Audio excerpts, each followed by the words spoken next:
Hey travelers, welcome back.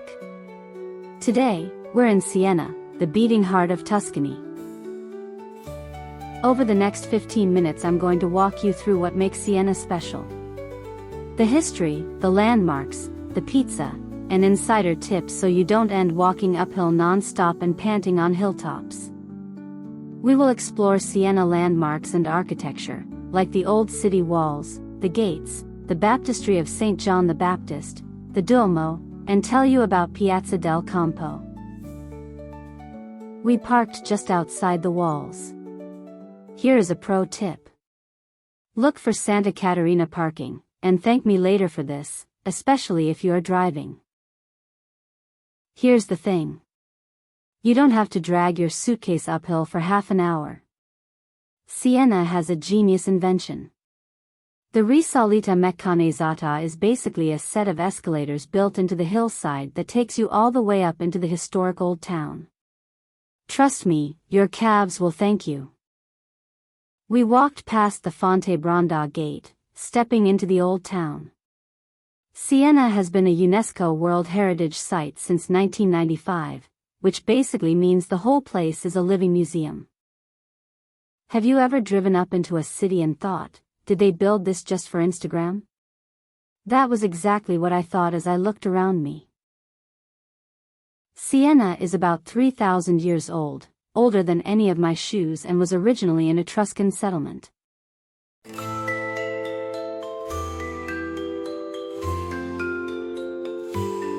The old city is up on a hill, enclosed by medieval walls, cobblestones, and narrow roads. This has to be the best invention in the entire world. A series of escalators helped us ascend, from just outside Fontebranda gate, up into the old town. It feels a bit like cheating, but the best kind of cheating when your legs are not as young as your dreams. At the top, you start to feel the city turning from modern road signs to terracotta roofs, narrow alleys, ochre-colored walls.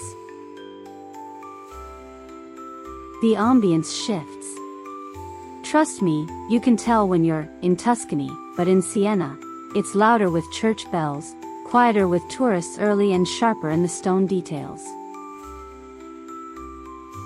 Okay, history time, but I promise to keep it interesting. Siena's origin stories are part myth, part hard facts. Legend says it was founded by two nephews of Romulus, named Senio and Oschio, who fled Rome and carried with them a she-wolf statue. This she-wolf became the symbol of Siena.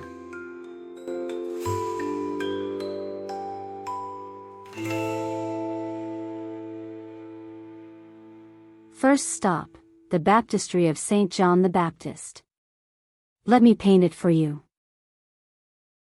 Built roughly in the early 1300s, possibly by Camino di Crescentino, in Gothic architecture.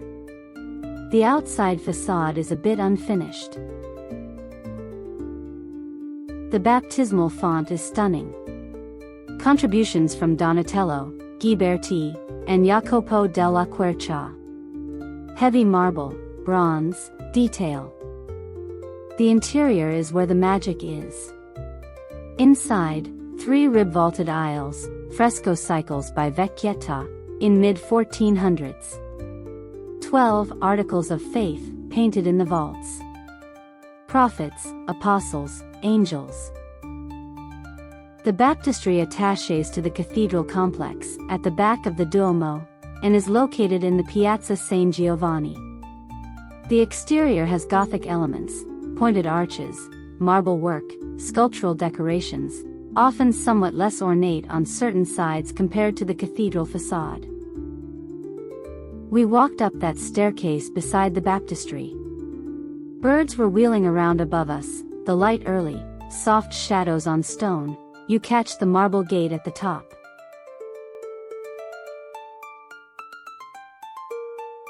That gate separates us from the museum's side and the panoramic areas above the Duomo roof.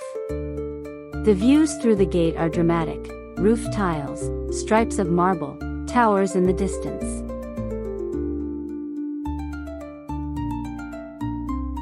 Go through the gate and you will end up in Piazza Jacopo della Quercia, where the Duomo Museum with all the religious treasures are kept.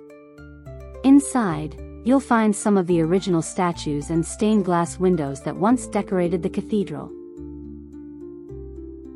And don't miss this panorama dal facciatone. This is a climb inside the museum that takes you up to the top of the unfinished nave of the new cathedral. The view from up there is honestly one of the best in all of Siena. You can see the rooftops of the entire old town and the rolling Tuscan hills. This is it, right here.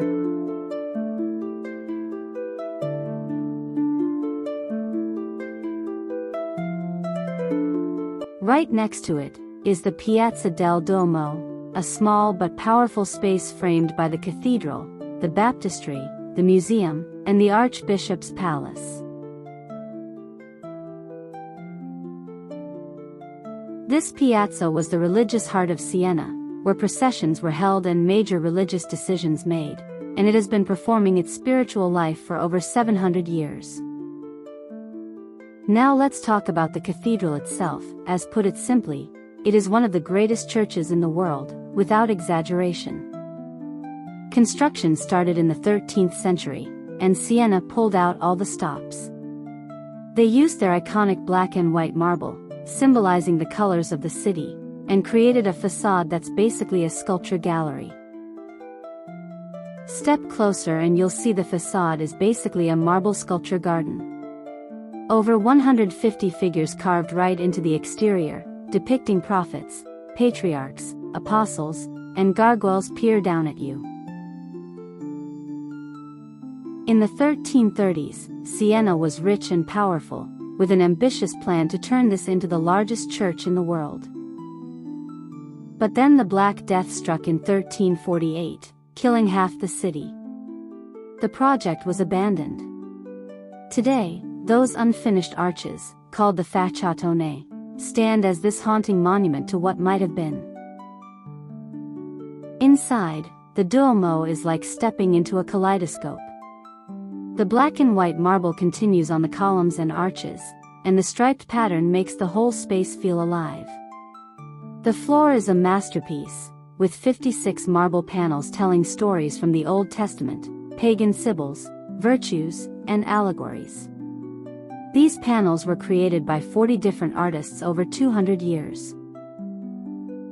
Works by Michelangelo, Donatello, and Nicola Pisano transformed this cathedral into considered one of the masterpieces of medieval sculpture.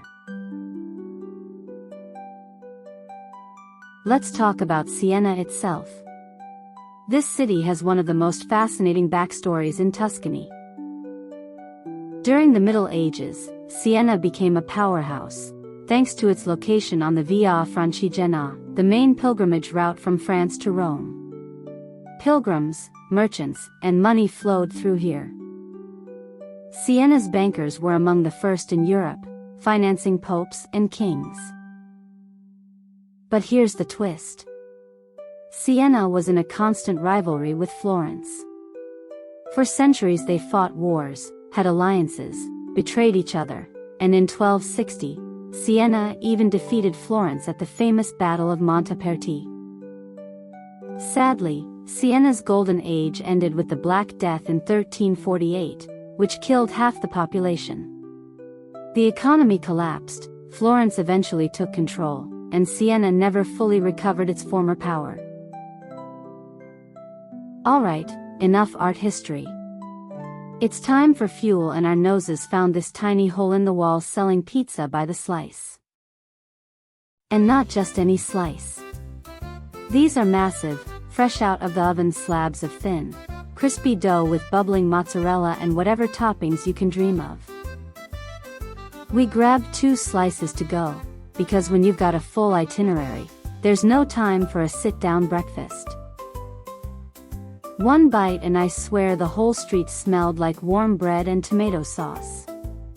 Pro tip: always eat pizza while standing in a medieval alleyway, as somehow it just tastes better. Siena didn't become a huge industrial city, its medieval core stayed intact. Which is why today, walking here feels like stepping back into the 1300s. And no place in the world can compare to this. And here it is, Piazza del Campo, the beating heart of Siena. This is not just any square. This is one of the most beautiful medieval squares in the world. Its shape is a perfect shell, gently sloping downward like an amphitheater. All 11 streets of Siena radiate into this square like spokes on a wheel, bringing everyone, the pilgrims, the traders and the locals, into the same space.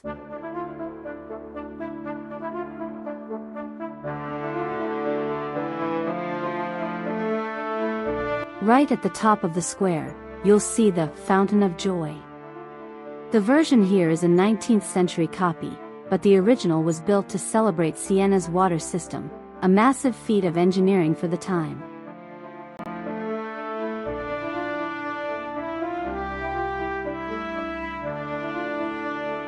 And twice a year, in July and August, this calm square turns into total chaos, as it hosts the famous Palio di Siena horse race. 10 horses, 10 riders, and 30,000 screaming fans packed shoulder to shoulder. It's not just a race, it's a battle between the city's contrada, the neighborhoods.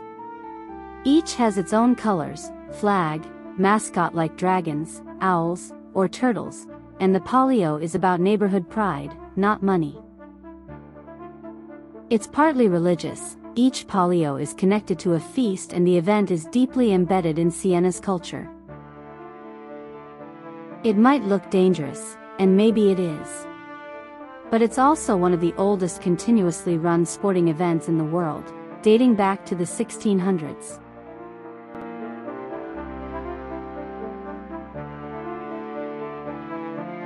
This piazza is shaped like a giant seashell, sloping gently downward as if all of Siena is bowing toward the Palazzo Pubblico, at the far end.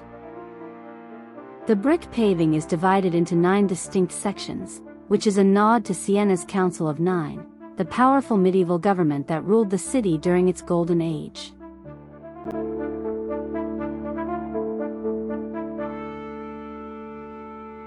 At the foot of the tower is the Palazzo Pubblico, Siena's town hall since the 1300s.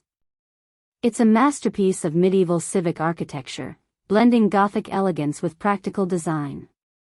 Today, it houses the Museo Civico, where you can see some of Siena's most important artworks.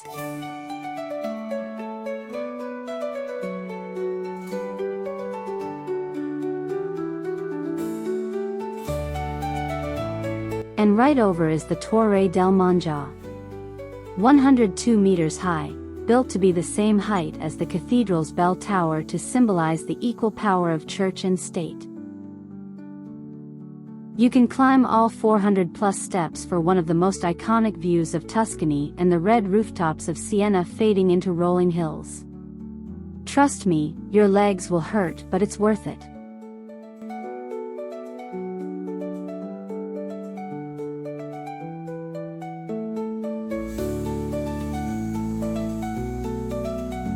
Here's something you might not know.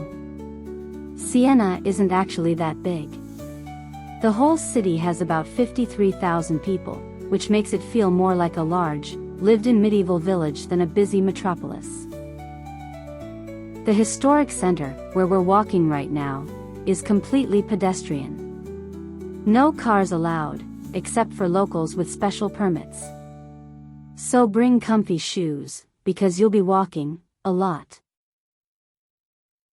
Siena sits right in the heart of Tuscany, about 75 kilometers south of Florence. You can get here by train, bus, or car, but if you're driving like we are, just know that parking is outside the walls, and those escalators we took earlier are a lifesaver.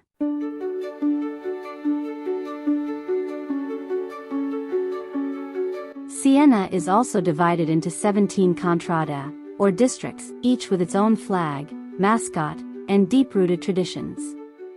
You'll see the flags hanging from windows, painted on walls, even embedded into the street. Siena covers an area of approximately 118 square kilometers, including both the historic center and the surrounding suburban areas. But today, due to the lack of time, we have focused our time, mostly in the historic center. If you want to focus just on the historic center, give yourself half a day. And if you want the full experience, then we recommend 2 days in Siena.